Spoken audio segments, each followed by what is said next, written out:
За hi guys, шинэ бичлэгтээ тавтан хорилцсан. Өнөөдөр та хэдтэй How to Apply series-ээр маш чухал сэдв ярих гэж байна. Тэр нь юу вэ гэхээр мэргэжлээ хэрхэн сонгох вэ? За энэ сэдв бол одоо ахлах сургуулийн хүүхдүүд, өсвөр насны хүүхдүүд, яг их сургууль сурах байгаа хүүхдүүдэд бол хамгийн том одоо чухал асуултын тэнүүдийн нэг байдаг. Тэгээ би өмнөх бичлэг дээр дурдсанчлан одоо их сургууль өргөлөө явуулахын тулд хамгийн түрүүлээд мэргэжлээ тодорхойлох их зүгээрээ гэж би хэлжсэн. Тийм учраас та хэдтэй хамгийн ихний алхам болох мэргэжлээ хэрхэн яаж тодорхойлох вэ гэдэг сэдвээр өндөр зөвлөгөө өргөе. За тэгээ энэ бичлэгийг үзэж байгаа бол найздаа шеэрлээрэй, эсвэл өсвөр насны дүүтэй бол түүндээ шеэрлээрэй, хүүхэдтэй бол түүндээ заавал үзүүлээрэй гэж хэлмээр байна. Яагаад гэвэл ихэнх нь яг энэ мэргэжлээ сонгох гэдэг энэ одоо шийдвэр дээр аюу чиглүүлэггүй гацчихсан яах ёстойгоо мэдэхгүйгийн улмаас аюух цаг хугацааг алдаад дараагийнхаа бэлтгэлүүдийг хийж чадахгүй яваад байдаг шүү.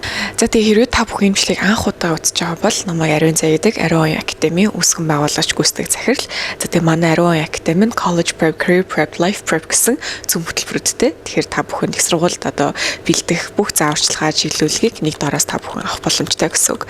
За тэгээд яг энэ сэдвтэй холбоотой мэргэжил сонгох өдөрлөг гэж манай академид болдог. Сар болгон манайх мэргэжил сонгох өдөрлөг зохион байгуулдаг байгаа шүү. Тэгэхээр та хэд маань тэр өдөрлөгт ирээд манай академитай танилцсангаа бас одоо яг миний энэ бичлэлээр ярьж байгаас арай илүү дэлгэрэнгүй мэдээллийг бас авах боломжтой. Манай Ариун Академи Instagram ч юм уу Facebook руу ороод monthly events гэдэг яг юм сарын одоо ухаанлыг гэх юм уу тухайн сард юу болох ч байгаа талаар ингээд зарлчихсан байдаг. Тэгэхээр тэр ивентийг харж аваа бүртгүүлээд мэргэжил сонгох өдөрлөгт хүрэлцээрээ. Замын төрөнд хэлмээр аав нь бакалаврын зэрэгт чинь 4 жил байдаг.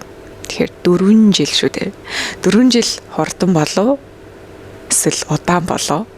За энэ асуултанд би хувийн зүгээс хариулахад хурдан. Гэхдээ яг хичээлийн хувьд одоо тэр академик төвшөнд тэ жилээр их сургуулийн жилүүдийг даван туулна гэдэг бол маш урт хугацаа шүү.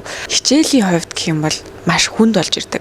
За 10 жилд ихэнх монгол хүүхдүүд ингээд дүнгээ аргалаа сурчсан мэт байхгүй одоо ингээд багш нартайгаа ярьж байгаа дүнгээ аргалаа сурчсан. Дүн гаргах гэдэг нь айгүй тийм бодит биш байдаг Монголд. Одоо A гэдэг дүнг багшаа нарьж агаад гаргацдаг ч юм уу те. Эсвэл хичээлээ хийхгүй явж байгаа жилийн эцэст багштайгаа ингээд те ойлголцож байгаа зүнгээ нэг жоохон дээшлүүлээд 80 маягтай төгсчдөг ч юм уу. Иймэрхүү явдлууд айгүйх байдгийн улмаас монгол хүүхдүүд гадагшаа тэг ялангуяа дэлхийн топ их сургуулиудад ингээд нэр төртөө одоо тэг хөгжингөө орны их сургуулиудад очихоор хичээл хийх суурь байхгүй, ур чадвар нь хөгжөөгүй учраас яг ингээд академик семестрийн төвшөнд тэг яг ингээд нэг семестрт нэг хичээл, нэг семестрт одоо 4-5 хичээл авдаг ч юм. Тэдрийг яг ингээд бүрэн үзэж дуусаад семестрийн төгсгөлд сайн дүнтэй гарах нь айгүй хэцүү чадвар болж ирдэг хгүй. Одоо хичээл хийх суурь чадваргүй хүүхд бол их сургуульд сурах нь айгүй хүнд болж ирдэг. За миний хувьд гэх юм бол би одоо хичээл айгүй сайн хийдэг байсан, он сурдаг байсан. Тэгсэн ч гэсэн очоод одоо би Бостоныг сургууль суралцаад төгссөн. Тэр Бостоныг сургуульд бол хичээл хийгээд A дүн аавна гэдэг бол тийм амар зүйл бол биш. Маш хүнд зүйл. Би одоо нэг хичээл дээр A авах гэж бол маш их чармаадаг байсан. За тэгээд нийлээ 4, 5, 6 хичээл дээр A авахын тулд бүр үнэхээр чармаадаг байсан. Тэг ганц би чармаагаад байгаа ш манай ангийн бүх хүүхдүүд чармааж байгаа хгүй. Тэр бид нар бүгдээрээ тийм муу сурдаг юм гэхээр үгүй бүгдээрээ ухаантай бүгдээрээ он сурдаг хүүхдүүд байж ээж яг ингээд нэг хичээл дээр A авахын тулд бүгд хичээж байгаа хгүй. Тэр тийм одоо амархан биш айгүй тийм өндөр чансаа шаардсан, чамаас маш их юм чадвар шаардсан байдаг учраас 4 жил гэдэг нь академик чадрын хувьд бол урт хугацаа юм аа. Академик одоо аяллаа хувьд урт хугацаа юм. Тийм учраас мэргэжил сонгох төр би юу гэж хэлэх гээд гэхээр та хэд маань хэцүү мэргэжил өөрийнхөө сонирхдаггүй, өөрийнхөө мэддэггүй, өөрийнхөө судалж үзээгүй те эсвэл зүгээр л ингээд хин нэгний шахалтаас одоо улбаалж эсвэл одоо хин нэгэн ирээдүйд хэрэгтэй гिचгсэн учраас ингээд өөрийнхөө мэдэхгүй сонирхдаггүй салбарыг зүгээр ингээд харанхуугаар битгий сонгоо.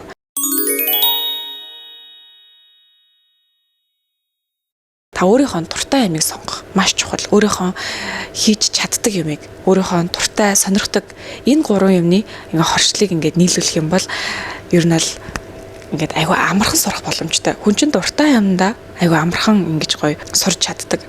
За тэгээ мэдээ сурах аялал гэдэг чинь айгүй хүнд хэцүү бэрхшээл гарч ирнэ те.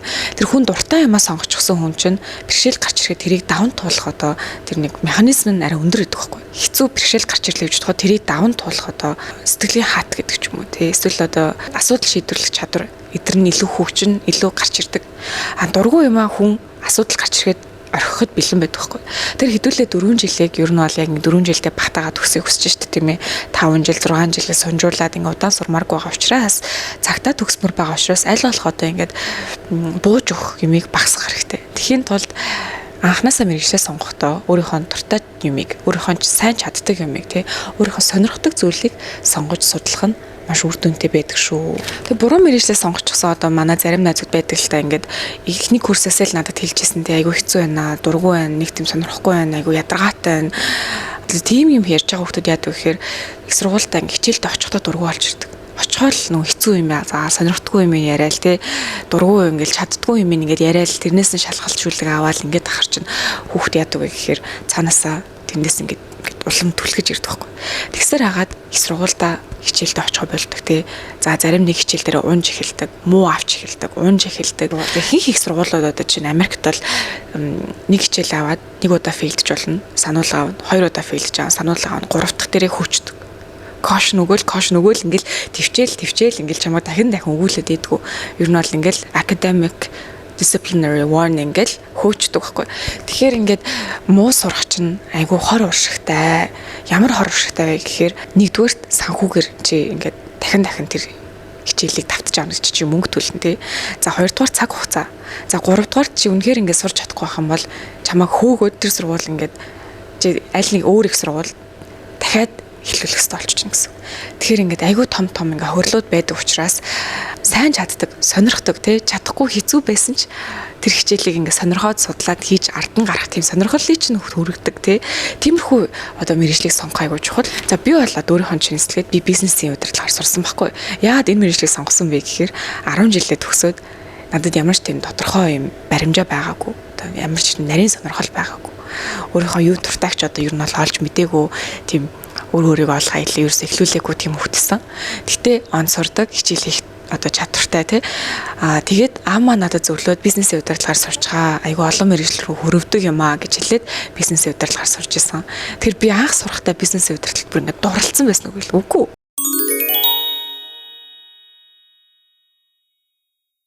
Одоо хамгийн ерөнхий мэргэжил сонирхоод сурж исэн.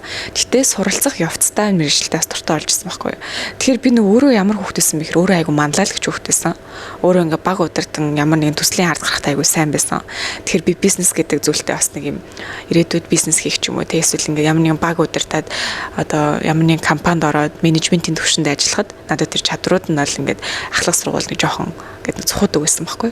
Тэгэхээр яг тийм яттай нэг би өөрийнхөө сайн юмыг сонгож сурцсан байгаа байхгүй. Өөрийнхөө нэг амар сонирхоогүй тухайн үед аюу тийм гүнзгий сонирхоогүй ч гэсэн тухайн үед би нэг юм баг зэрэг сайн байсан зүйлээ сонирхоод судлаад одоо мэргэжил болгоо явчихсан чинь яг сургуульд очиод би тэр мэргэжлэрээ сураад явхад надад амархан байсан үгүй хэцүү бизнесийн мэргэжил чинь аюу хэцүү хичээлүүд үздэг. Гэхдээ тэр хичээлүүдийг би ингээд юм даван туулган тийм сэтгэлийн хатан байсан баг. За тийхээр хэдүүлээ мэргэжлээ сонгохдоо ойлгосон те өөрийнхөө чаддаг эсвэл сонирхдаг өөрийнхөө сайн тийм зүйлсийг сонирхож судлаж мэргэжлээ болгох юм бол 4 жил чинь айгүй тийм одоо амархан өнгөрнө гэж бол би амлахгүй арай хөнгөн өнгөрнөө хэцүү юм гарч ирэхгүй гэж би хэлэхгүй бодлоо амлахгүй хэцүү юм гарч ирнэ хичээлүүд чинь хүндэрнэ ер нь бол бүл мэргэжлийн хичээлүүд хүндрэн штэ тийм мэргэжлийн хичээлүүд чиг хүндрээд ирэхээр чи тэрийг даван туулах юм сэтгэлийн хаттай байдаг байхгүй за тэгээ 4 жил буруу мэргэжлээ сонгоод сурчих юм бол бас айгүй тийм хэцүү өнгөрөх боломжтой гэж сая би бас дурдлаа те гэхдээ Америкийн нэгдсэн улсын давуу тал нь юу вэ гэхээр мэргэжлээ сонгох одоо солих тийм уян хатан нөхцөл байдалтай байдаг. Тэгэхээр чи магадгүй мэргэжлээ солих ч юм өөр мэргэжил давхар эзэмших ч юм уу тиймэрхүү бас боломжууд байдаг шүү. За тийм миний ярьж байгаа зүйлс дээр арай ингээд лавшруулж асуумаар байгаа зүйлс байсан бол манай академийн мэргэжил сонгох өдрөлг төр хүрээд ирээ. За тэгээд манай академид бас гадаад суралцах өдрөлг зохион байгуулдаг. Тэр өдрөлг төр бас ирэх юм бол ерөөсөө 2 цагийн өдрөлг болдог хгүй.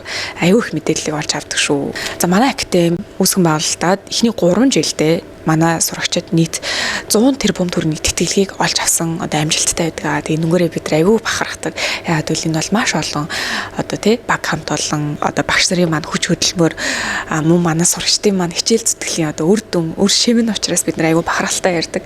Та нар боддоо ингээд эхний 3 жилдээ бид нар үүсгэн байгуулалтад манад ингээд хүүхдүүд суралцаад тэгээ манайхаар дамжуулаад өргөдлөө явуулаад нийт ингээд хариунууд нь ингээд орж ирээд тий тэтгэлгийнхэн дүн нийлсэр ингээд 100 тэрбум төгрөгийн тэтгэлгийг бид нар ингээд амжилтаа олоод авчихсан. Тэр гоё их сургуулиудаас ингээ манай хүүхдүүд өгсөн байна шүү дээ. Тэр амжилт гэдэг бол үнэхээр гайхалтай дүн.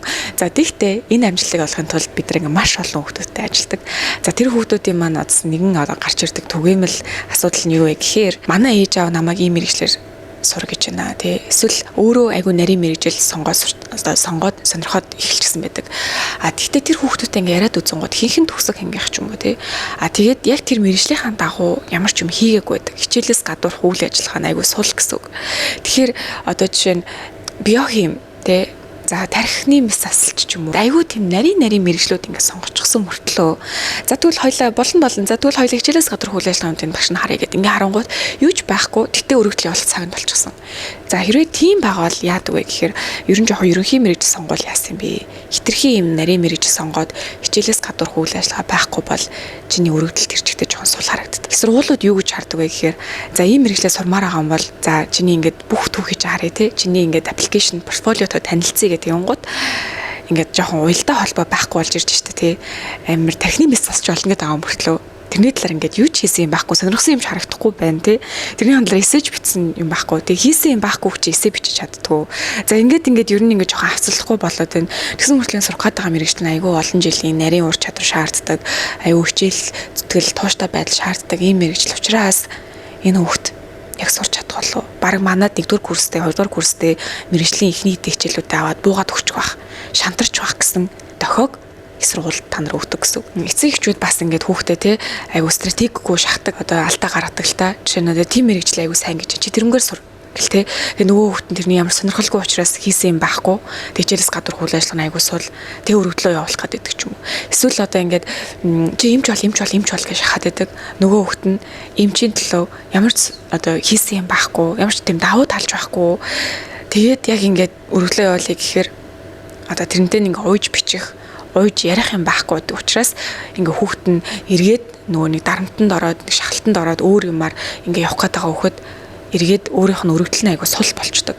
Тэр хэдүүлээ их сургууль өргөдлөө явуулна гэдэг чинь ерөөсөө тэр стратегийг маш сайн одоо анханаас нь ингэж зураглалыг гаргаж ирээд тэгэж эхлүүлэхдээ явах хэрэгтэй байдаг шүү. За ингээ хамгийн сүүлд энэ бичлэгээрээ дамжуулж хэлмээр байгаа зөвлөгөө нь юу вэ гэхээр манайхаа их сургуулаа сонгоод тэр их сургуульд чинь мэрэгжилчин байна уу гэдгийг шалгах айгүй чухал шүү. Тэгэхгүй ингээд ихэнх хүүхдүүд нөгөө нэг айгүй гой сургуулиуд ингээд толгойдоо ботчихсан байдаг. Тэг яг ингээд өргөдлөө явуулаад мэрэгжлийг хайгаад үзэн тэр мэрэгжил нь тэр сургуульд нь байдаггүй. Тэгэхээр та нар их сургууль гэхээр л бүх мэрэгжил байгаа гэж ойлгож болохгүй. Их сургууль болгон зарим нь одоо өөрсдийн гэсэн илүү тийм төвлөрдөг салбар гэж болно тий. Илүү шинжлэх ухааны их сургуулиуд ч юм уу. Эсвэл илүү одоо нийгмийн ухааны их сургуулиуд ч юм уу тий. Ингээд илүү жоохон тийм өөрсдөө төвлөрдөг хэсэг гэж болно. За эсвэл зарим нь ингээд бүх мэрэгжил айгүй хэмд өргөн цар хүрээтэй байж болно. Гэхдээ яг чиний мэрэгжлэр шилдэг нь биш байж болно гэсэн. Нэг тийш одоо төвлөрч ингээл багш нараа бэлтгэдэггүй ч юм уу те ер нь яг байдаг мэрэгжил гэхдээ тэр одоо факультетийг тэгж дэмжээл одоо санхүүжүүлээл улам хөгжүүлээд идэггүй. Эсвэргээр өөр нэг жижиг сургууль яг чиний тэр мэрэгчлэр яг ингээд судалгаа хийгээд те хөгжүүлээд хөрөнгө оруулаад багш нар нэмж аваад те хөтөлбөрөө сайжруулад ингээд бүр яг тэр мэрэгжил дээр чинь ингээд аягүй сайн хөгжүүлэлт хийдэг тийм их сургуулиудас байж болдог. Тэгэхээр сургуулийн судалгааг сайн эзгээрэй. За энэ хүрээд энэ бичлэгийг өндөрлөе. За тэгээ та хэд маань энэ бичлэгийг цааш түгээгээрэй. Өсвөр насны дүүтэй, хүүхэдтэй, найзтай бол шеэр хийгээрэй. Гэт дараагийнхаа How to apply бичлэгээр уулзлаа. Түр баяртай.